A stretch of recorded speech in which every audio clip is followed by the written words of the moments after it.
Your wife wants to be yoked up with you. She wants to be going somewhere.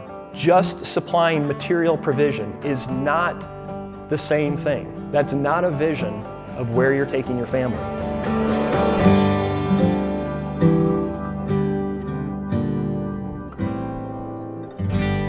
I'm going to be sharing here on the subject I call Father's Day, Vision and Provision. And I wanted to let you guys know about a few things. We've had, just for the record, just some amazing conversations with you all. I really feel like, I don't know, the getting up here and the talking and the preparation that goes into this is important, but there's so much important underground things that are happening in these one-on-one conversations, just from the ones that I've had with you all. And I know that there's a lot of other conversations happening, so that's encouraging to see. I wanted to let you know about our newsletter. If you haven't seen it on the table already, this is something that our family started publishing together several years ago. And several of you have come up and asked for my advice on how to start a homestead and things like that. Our expertise is that we're not experts. We grew up in the suburbs, we were city kids, and we're completely green when we came to the country. And so the way that we are doing it is not necessarily the right way to do it. But if you want to, we put some audio things together. You can go to our website at Gather and Grow. There's a list in the newsletter of some talks that we've had from past events. One of those talks is called The Economics of Self-Sufficiency. And this is not really a how-to so much as a philosophy of how to approach a homesteading or a self-sufficient life. We really encourage folks to take their time and do it well rather than try to monetize right out of the gate. So that's a free resource. You can go to our website and download the audio from that. You'll also see talks from some other speakers, like Chris has been out to our place and given talks. Alan Carlson. We had Ray Simmons, who at a conference last fall, who did a what was the name of that one? Covenant Families. And The Confessional County, if you've ever heard of that book. Chris came up and gave a talk, and that's on there as well. And and that kind of blends into what I wanted to mention is that we have a ministry that helps to offset the expenses of these events, published in the newsletter. You can make a donation if you want to. But these are things that they don't neatly fall into a for-profit enterprise. And so we've opened it up if people want to partner with us in order to help us provide this low-cost education. Often it's free education, and often it's something that's hard to quantify in the same way that like a pastor in a church mentoring a couple that needs help walking through something.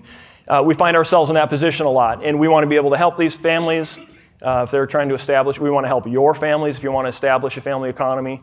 But all that takes resources and time. And so some folks feel it on their heart to support us financially in doing that. So we set up a ministry to do that called Gather and Grow.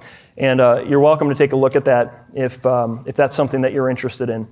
One of the other questions, I wanted to address a few of the questions. I don't have Slack on my phone. My phone is, it's long past its useful life. So I can barely get photos on it anymore. But so I'm not up to speed on everything, but some of the questions that have come from you have been kind of similar, and I wanted to take a moment to address some of those really quick before I jump into the meat of the talk. One of those is, what's the difference between a family business and a family economy? I think that's a good one. I touched on it really briefly, and I expand on it in my book a little bit, but the way I would explain it, if you have a family business, and you have members of your family working with you in the business, it's really about the business. The success or failure of the business is what a family business is about. In a family economy, it's more about the relationships. In other words, the business is a context to build family relationships and to build family integrity. The business might be part of a family economy, but it's just one component of a family economy. One way to explain it is like this. I have met with gentlemen who have very successful family businesses. Their sons are involved, they're growing like leaps and bounds. And I've approached them and asked them, because I'm very interested in having successful family business with my family. And I've asked the fathers, Christian families, I've asked them, what are ways that you've used this business to help disciple your sons or your sons and daughters? And I've watched them hang their heads. And I didn't mean anything by it, but I knew that they weren't thinking of the family business that way. They weren't using it as a tool for discipleship. And that's the difference with the family economy. The family economy says, what can we do to create discipleship opportunities for our families? The business is part of that. It's a component of that. It also fills in the gaps on a lot of other things like ownership, proprietorship, self-sufficiency, liberty for the family. It has all those components as well. But the heart of it is really, how do we rebuild the family using the tools that God has provided us? Homesteading, this is kind of another question. Do I have to move to a farm in order to do this? Of course not. No, my book catalogs 61 different trades. One of those is farmer. And so for us, I like homesteading because it just creates more opportunities for my kids to get involved. If I was in, let's say, a welder, which is also a very durable trade, if I was involved in machining or welding or smithing or things like that, there are some ways for the kids to be involved, but not quite as much. And so they maybe have to wait till they're a little bit older. Or, again, in my computing profession, there was really virtually no way to get my family involved in that. So for me, homesteading, it's just something that works for our family, but it's certainly not the only way to do it. There's a lot of different ways that you can get your family involved in a family economy. And if you want to talk about some of those ideas, I'd be happy to share with some thoughts of mine that I've learned over the years with you. The other question that we get is, can you have a family economy in an urban setting? Or, if you're suburban, or if your job is in the city and that's just where you are right now. Absolutely. Again, the family economy is a context for a broader approach to rebuilding those family relationships. And so and how would you do that? So yeah, I don't recommend that fathers quit something, a source of provision that God has given them to provide for their families. You wouldn't want to do that. But can you look for ways to introduce other projects into the family where you can work together? Is there something you can do on nights and weekends? Is there something you could do for maybe a fair coming up or a farmer's market? Or just, there's so many different ways. We have a family. Here's a great example. Good friend of mine is a pilot. He's a captain for an airline. He unfortunately is gone from his family a lot. He doesn't like it. And he has a long-term plan to build a home-based business, but it's nothing that's going to happen in the short term. But so they do live on a farm, and they raise hogs, and they raise some other, poultry and some other things that are smaller projects for them that they hope one day will become bigger projects for them. But in the meantime, he's doing what he can with the resources God gave him. His wife is growing flowers, and they're going to sell cut flowers this year, probably at farmers markets or different fairs like that. And these are all just, again, it's a context, it's a pretext to do things together with his children. And like I'm going to get into today, there's enormous, intangible, immaterial benefits when you start pursuing this direction. So yes, you can definitely have a family economy in an urban setting. There was another question I thought was a good question. If you're gifted with maybe managerial large corporation, you plug in really well as an integrator or as someone who can scale something large and bring in lots of employees. How does that fit with the family economy context? What I would just have to say, and again, I'm just one guy sharing my story.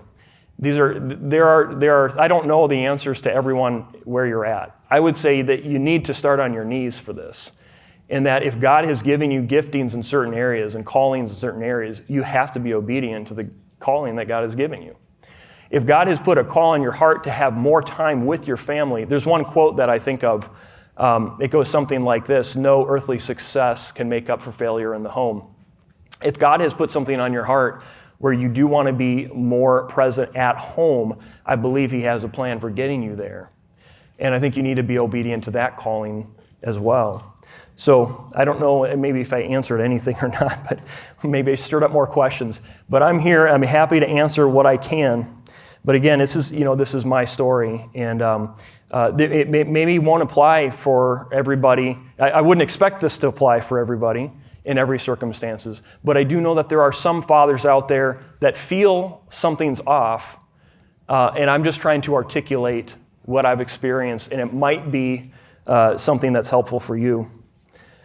So let's jump into it here. The talk on provision. So Chris, when he originally asked me to be part of this event, he wanted me to, we have the tagline is purpose, provision, protection.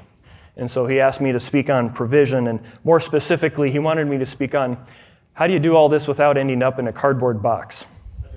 And so I said, Chris, I'm not sure I'm the right guy for this because I left the career in high technology to become a subsistence farmer. But I'm just kidding about that.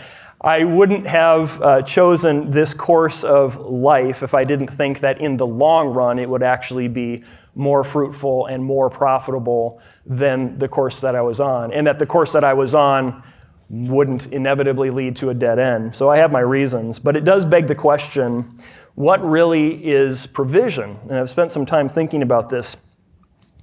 I think maybe one way to say it is don't knock the cardboard box, not too soon. There's a lot of people living in the world today in boxes, or maybe you'd call them huts, and they're a lot happier, and their families are more intact than a lot of affluent American families.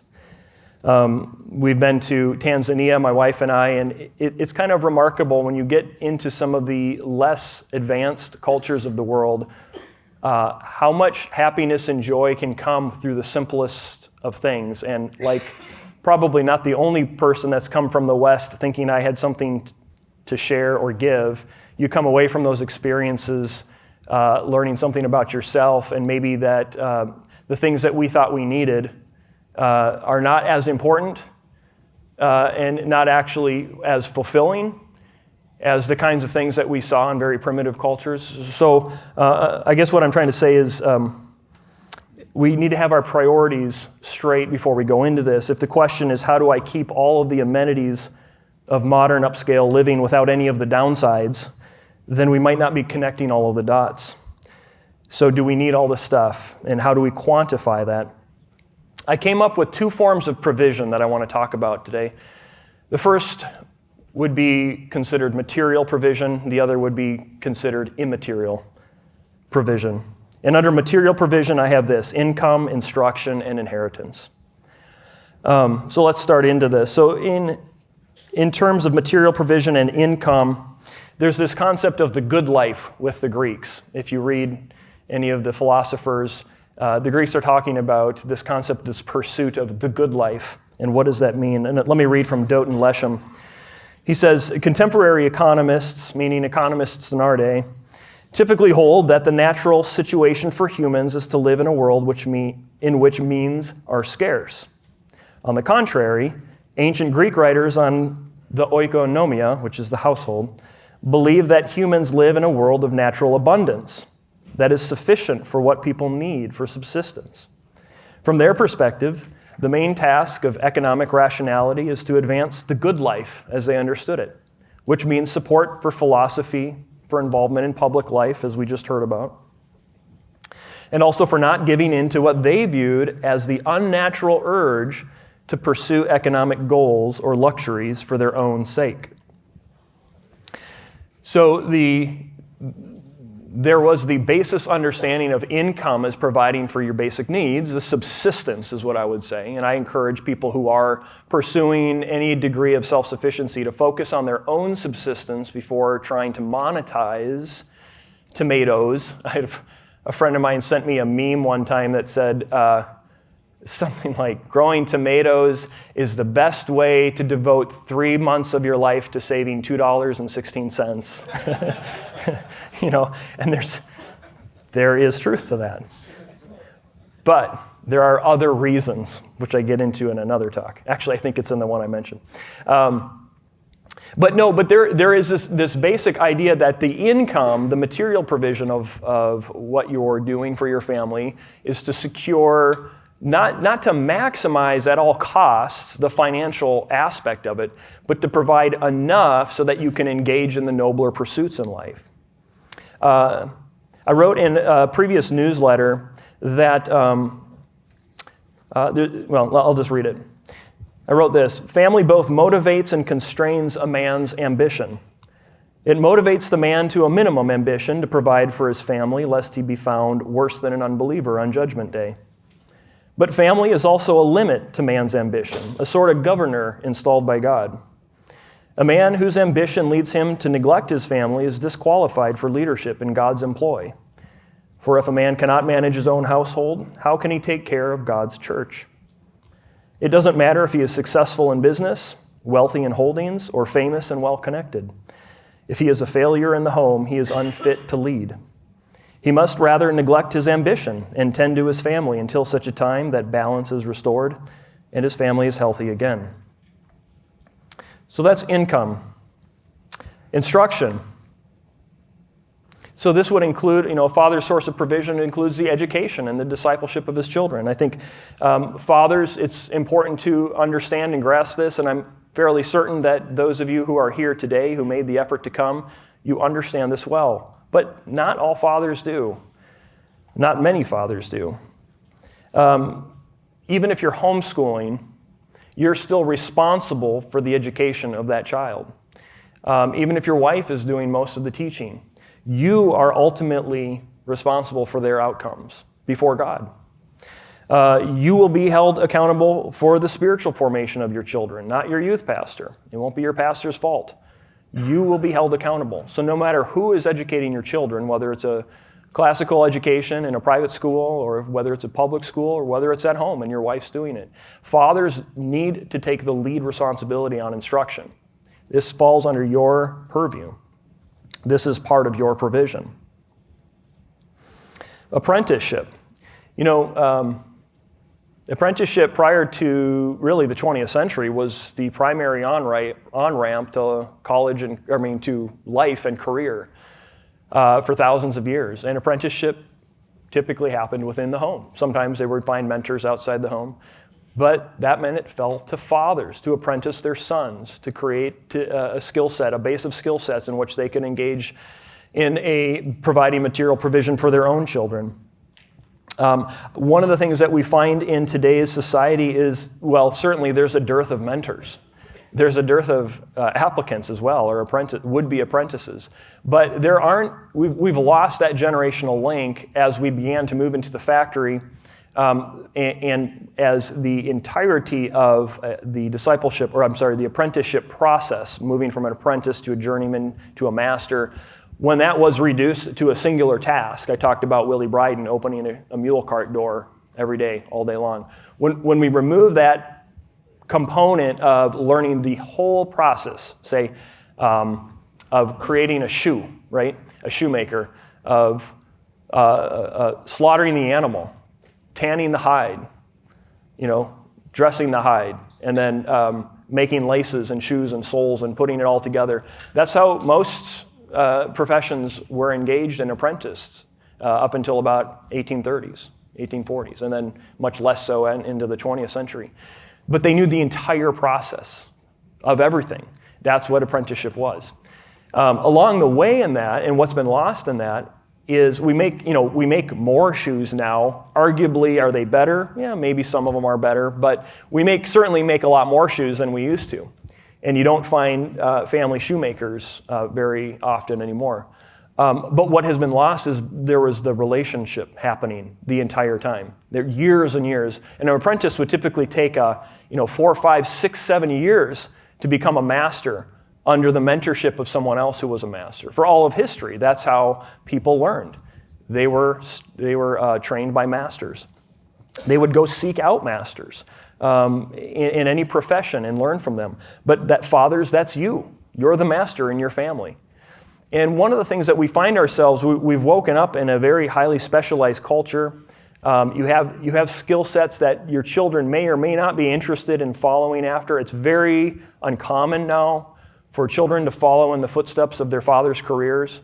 One of the things that I would admonish you fathers to do is to train your children with what you know. Whatever skill set you have developed a career building, train your children, teach your children the skill sets that you do have. I believe there's a lot of value in that because you make the perfect mentor. You love the pupil, okay? And that's really the most important part of education. My own father was a healthcare benefits consultant. I mean, I think I was 35 before I understood what he actually did for my whole growing up experience. But he was an insurance consultant. And I went into computer programming from the earliest age. I never thought one wink about learning his craft, learning his trade, because I just thought it didn't apply to me. And I think he probably thought the same. His trade didn't apply to me as well. And I look back on that now as a real lost opportunity. Here now I'm a 45-year-old man, great father. I mean, he was just a wonderful mentor in family and in the Christian faith. But in terms of work, I never picked up from him what he learned. And I think back on it, if I had spent a little bit of time with him as a young man, I don't even know really if I could get a job where he was working. He was in a corporate environment. But I'm sure he would have taken me in and taught me some of the principles that he's learned of salesmanship, working with clients, working with employees, managing employees, all of these skill sets that really are transferable to any occupation. I never availed myself of his expertise in that, and I feel like that was a real lost opportunity. So I would encourage all of you fathers, whatever you do have, whatever God has brought you through, make sure that you are passing that apprenticeship on to your children. It will be valuable to them, and you're going to grow in your relationship in the meantime. The third form of material provision I would just put under inheritance. A good man stores up an inheritance for his children's children, the proverb says. Any of you have ever heard of the website usdebtclock.org? That's a fun one. That has, if you haven't seen it, it's a live accounting of the current outstanding federal deficits and about at least like 150 other statistics. In real time, you see the ticker increasing for the national deficits. It's kind of like a live coverage of the collapse of an empire. But currently, I looked at it just a day or two before I came out here, and these are some recent numbers from this week. So we're currently $32 trillion of national debt.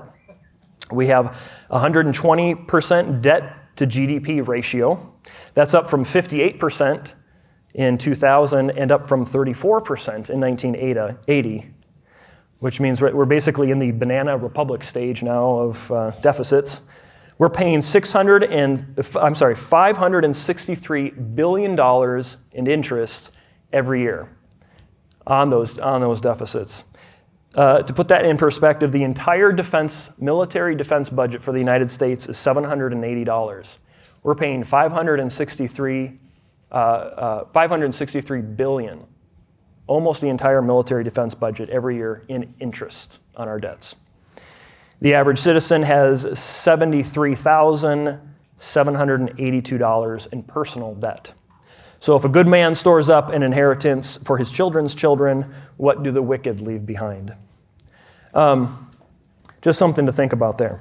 So there's the economic aspect of storing up provision for your families that way, but then also another way that a good man secures material provision is by producing more material. And we already talked about this earlier today, children.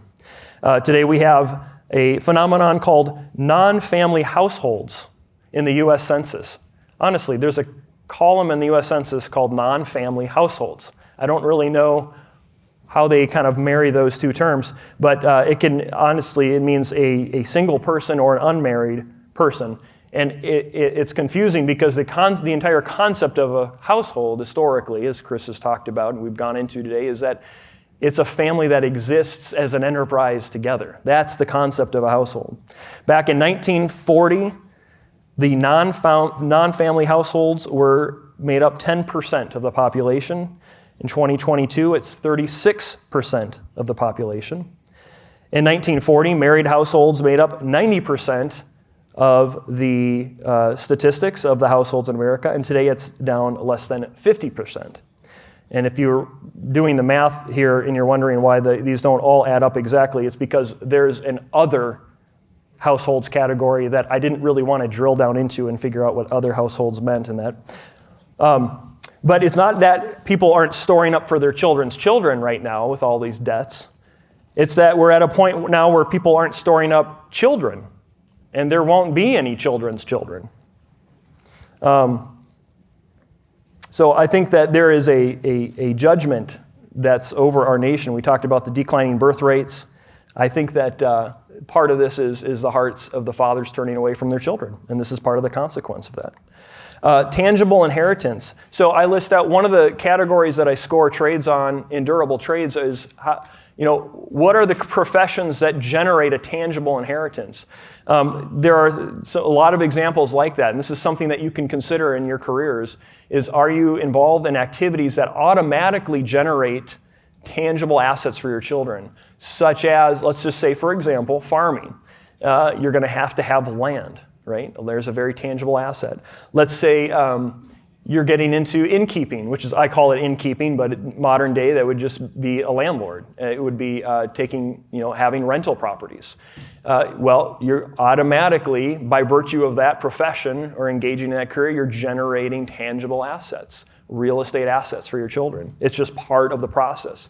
Woodworking. Here's one where you don't necessarily have any land or real estate or productive property in that way, but you have tools. You have to have these tools. Of course, there's the skill sets that apply to a lot of these things, which is incredibly valuable. But even just do you have tooling that is the kind that would last for generations? This is a typical thing. Fathers used to pass down their tool sets to their children. So there are a number of ways, and that just makes up the material provision side of things. And there's a number of ways that I think that those are all important. But what I really want to get to and talk about today is the immaterial kinds of provision. And I really think that these are the more important aspects when we talk about provision and fatherhood. Number one under immaterial provision is sacrifice. Let me grab a drink of water for a minute.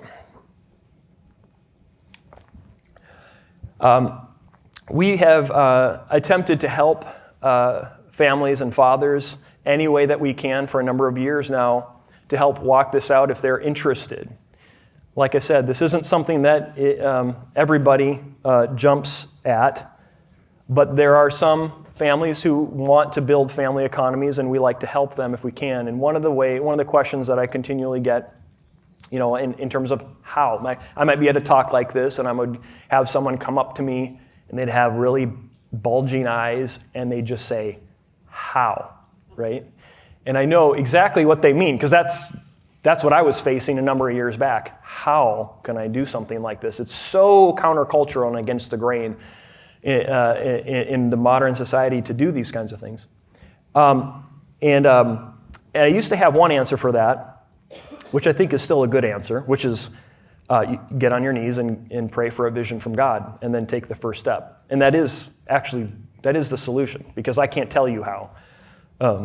But I know who can. But I've started to ask a different question recently. I've started to ask, when they say, how can I do this?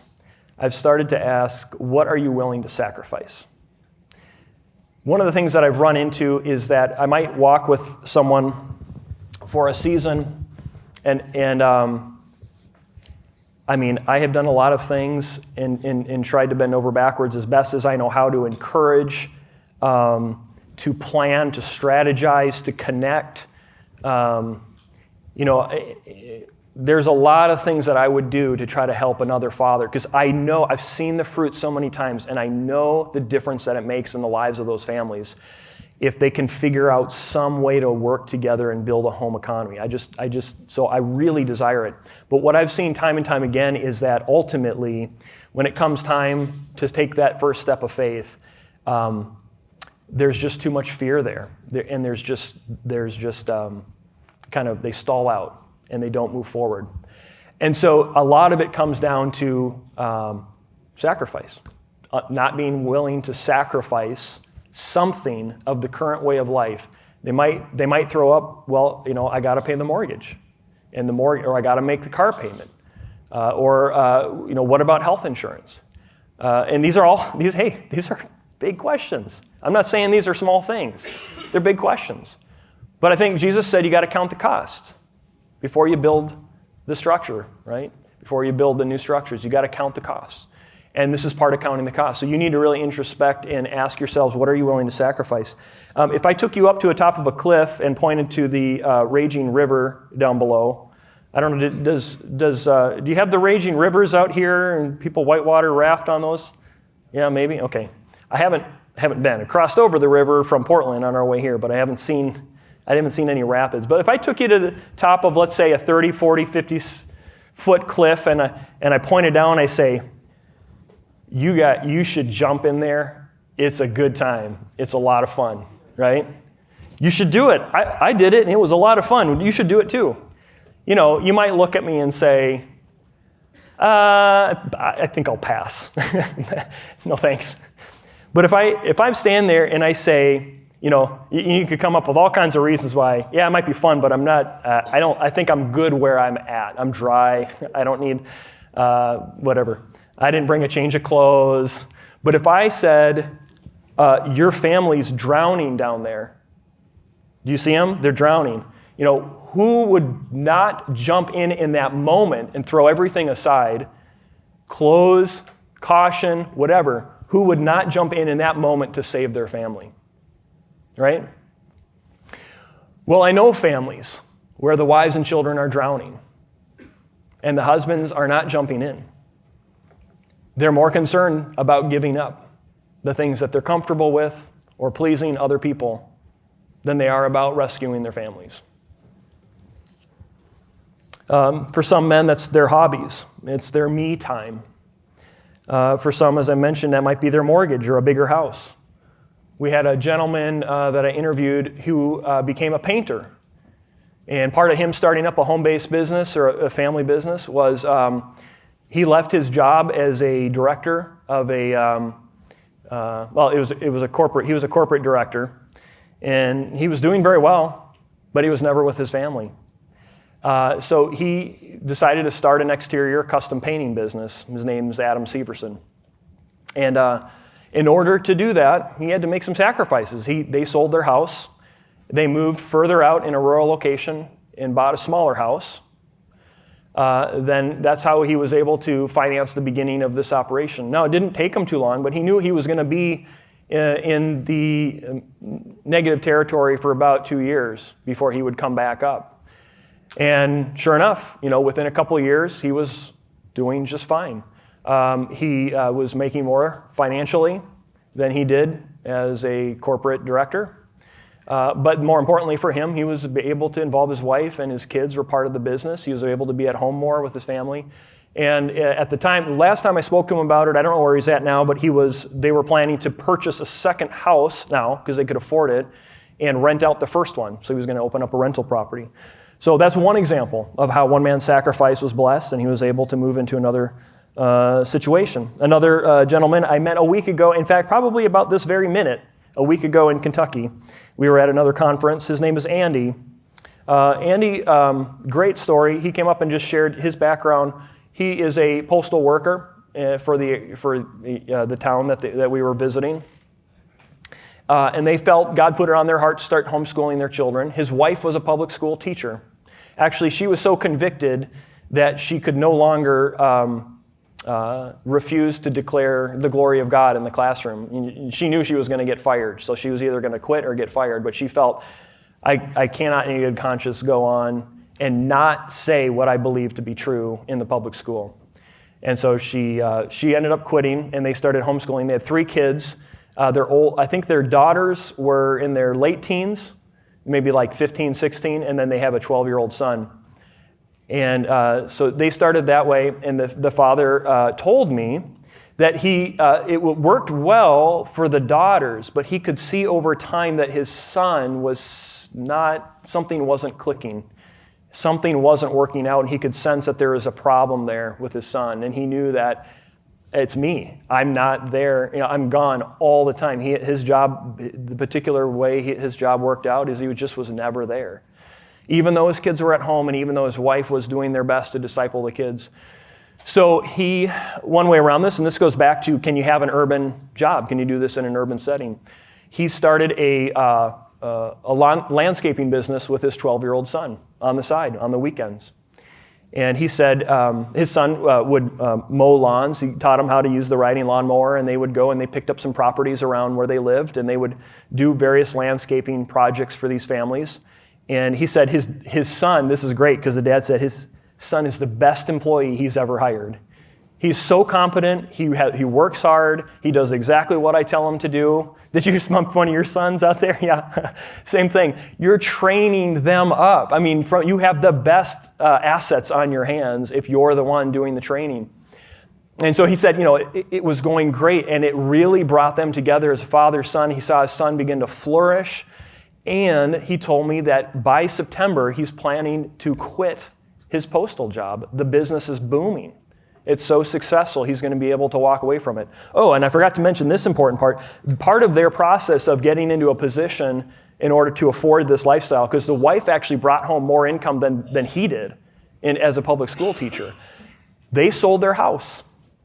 Then they moved to a property that was a little bit more rural, and they built what I hadn't heard of before, but I guess there's a thing called barndominiums. Have any of you heard of it? Yeah, okay. Barndominiums. So they're pole sheds that you convert into a full-size house.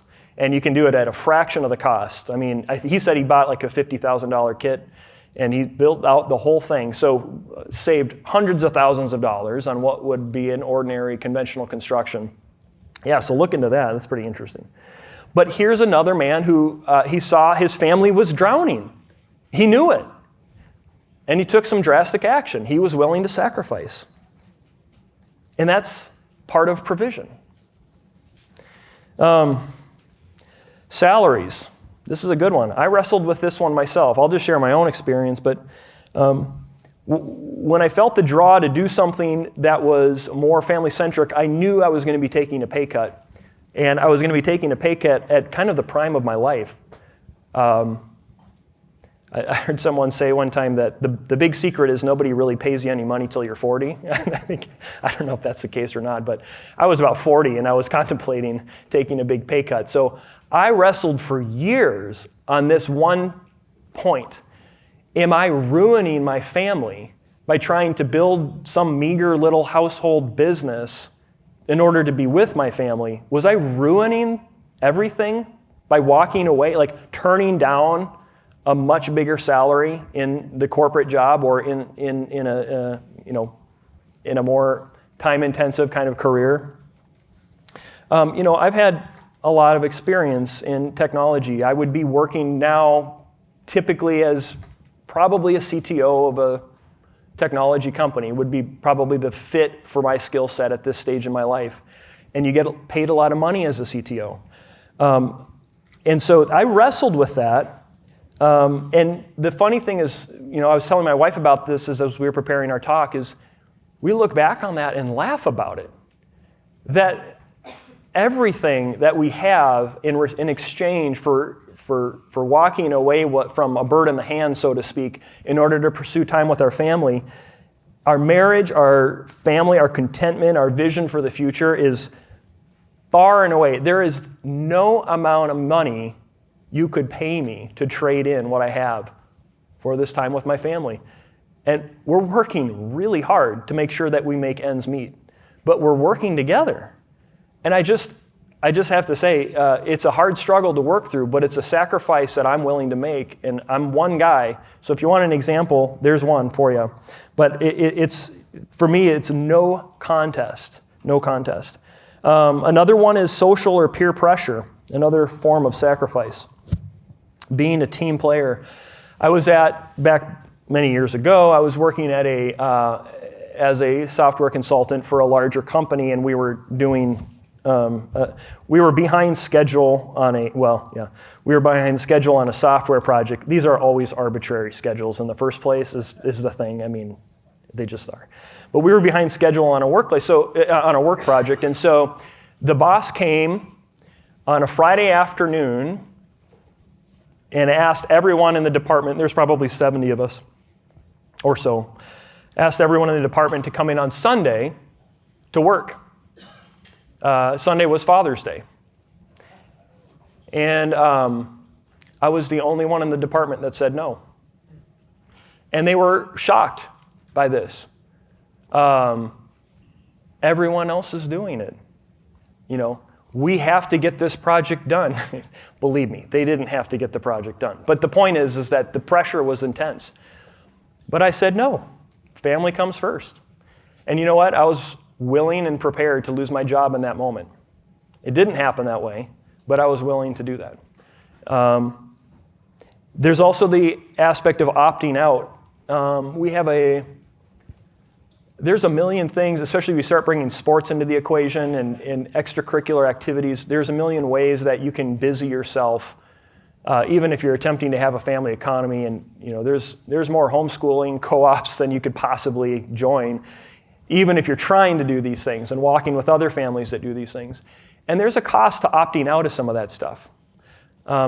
If it's something that doesn't fit your family, it's okay to not join everything that's going on or to do everything that the other homeschool families or church families. It's okay.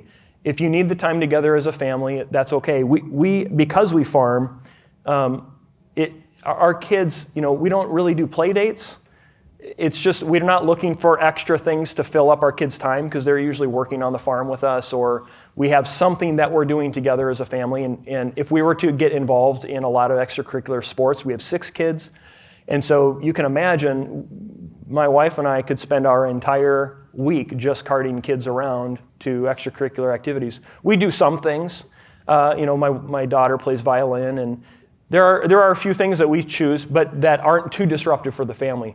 But this is a really kind of an interesting one in terms of sacrifice, because I wouldn't have seen this coming, but for some reason, if you choose to opt out of things that a lot of other people are engaged in, people take offense at that. And I'm not entirely sure why. I could make a guess, but I don't know exactly why. But you still, even if people take offense at your opting out or turning down play dates or turning down sleepovers or turning down whatever, you still need to do what's right for your family. That's part of provision.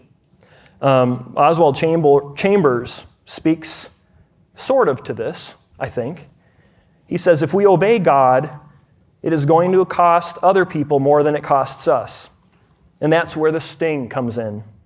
If we are in love with our Lord, obedience does not cost us anything. It is a delight. But it costs those who do not love Him a good deal. If we obey God, it will mean that other people's plans are upset.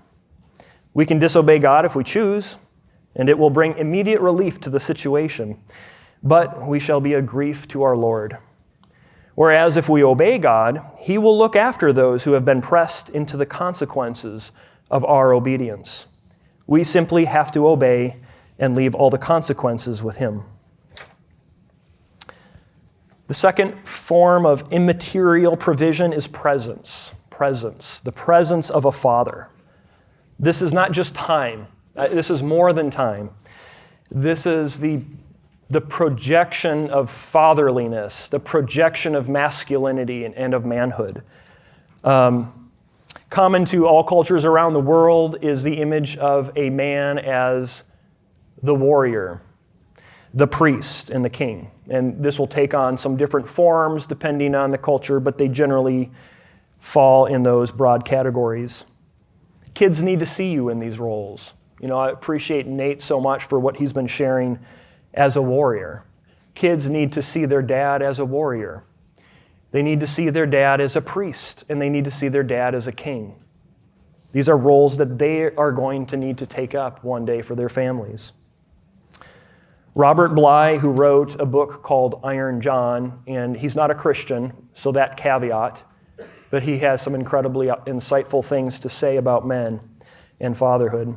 He said, when a father, absent during the day, returns home at 6, his children receive only his temperament, not his teaching. And in another passage, he says this, the traditional way of raising sons, which lasted for thousands and thousands of years, amounted to fathers and sons living in close, murderously close proximity. I like that phrasing, murderously close. While the father taught the son a trade, perhaps farming or carpentry or blacksmithing or tailoring. As I've suggested elsewhere, the love unit most damaged by the Industrial Revolution has been the father-son bond. End quote. Aristotle has a saying. He says, give me the child until he is 7 and I will show you the man. And what did he mean by that? Well, he meant that the effort is front-loaded. By the time the child turns 7, he is going to have a lot of the patterns for his future life already ingrained. whoever has been giving him the instruction in those early years, are basically shaping the man. My daughter, Hattie, she's 7 now. Wonderful. I mean, I got to tell you guys, you're all great, but I'm the most blessed man on earth. I have to just tell you that. I hope you feel the same way about you and your families. But my daughter, Hattie, asks me every day, Daddy, are we going on a date today? And it's like, well, we just did yesterday, sweetheart, but Daddy's really busy today, so maybe another time, okay? Okay, she smiles and runs away. And remember, it dawned on me one day, she's not always going to ask me that.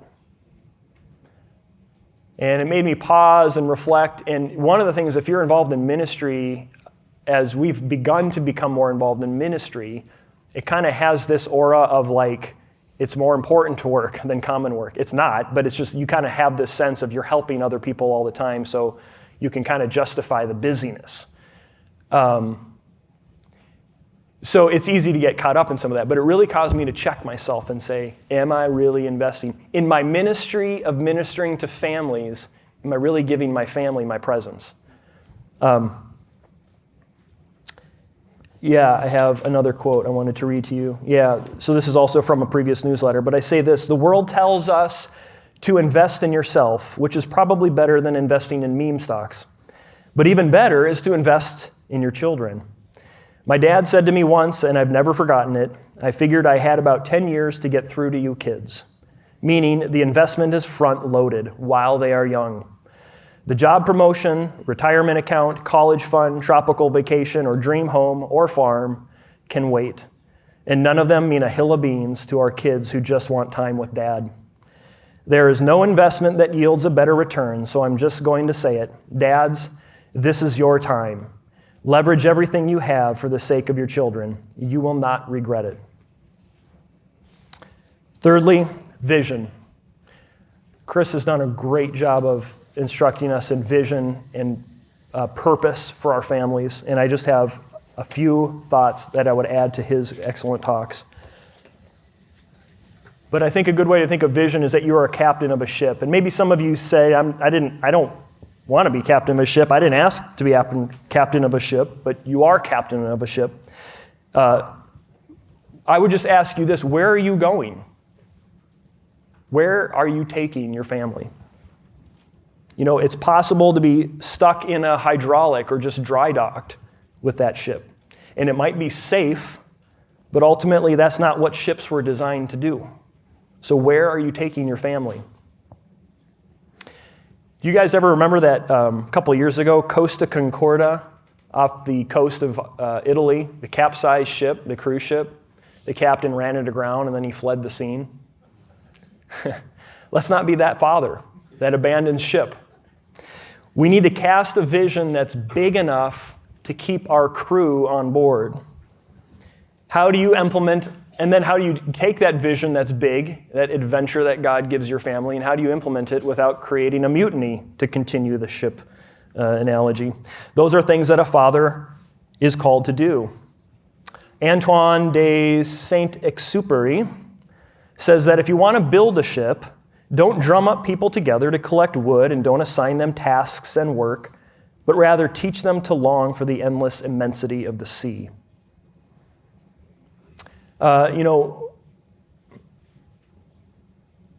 Why do people marry? You ever think about that? If you step back for a moment, why do people still get married?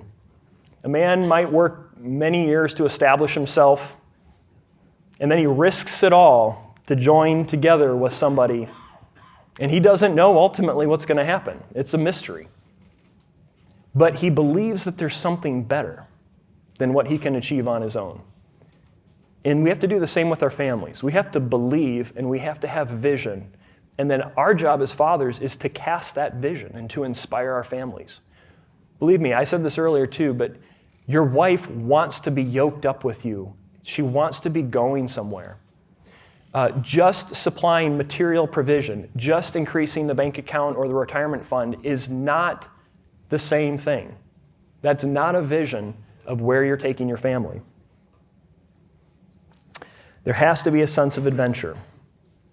God has called your family to do something that no other family on earth can accomplish. I believe that.